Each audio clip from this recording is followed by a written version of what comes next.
Have you ever stopped to wonder what a city would look like if it was built completely around self-driving cars? Well, today, we're going to dive into a speculative vision of that very near future. It's a world totally transformed by one single powerful technology, the fully autonomous vehicle.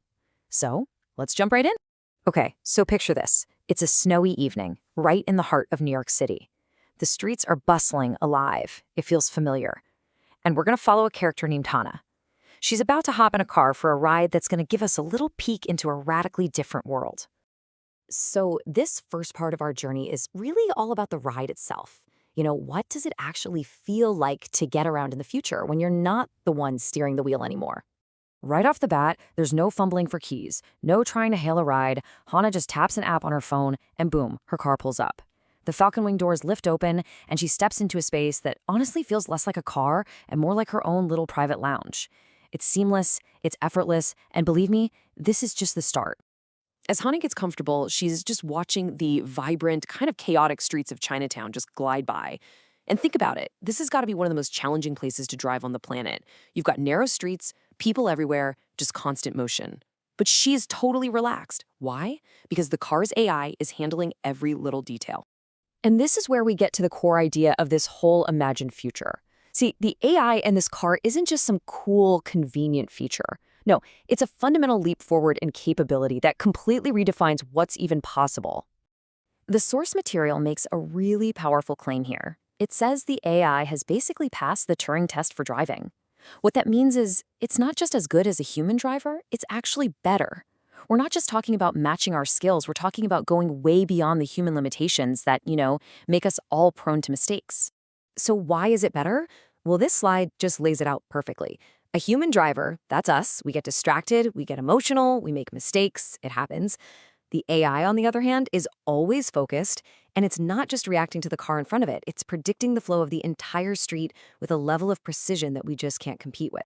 So with this amazing driving tech as our new reality, Hannah's thoughts start to shift from what's happening inside the car to the world flying by outside. Because if cars can drive themselves, what does that mean for the actual physical shape of our cities? And this right here is the big question that changes literally everything. I mean, just stop and think for a second about how much of our cities is dedicated to just storing cars that aren't moving. The source material is asking us to imagine a world where all of that space suddenly becomes available for something new. This slide walks us through the whole domino effect. First, self-driving cars become totally normal.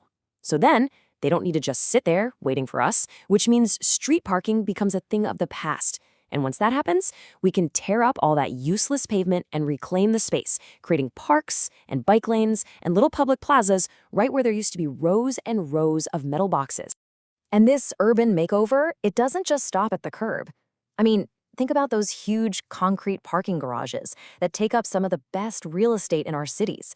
In this future, these monuments to the parked car also become obsolete, and that opens up some incredible possibilities for redevelopment.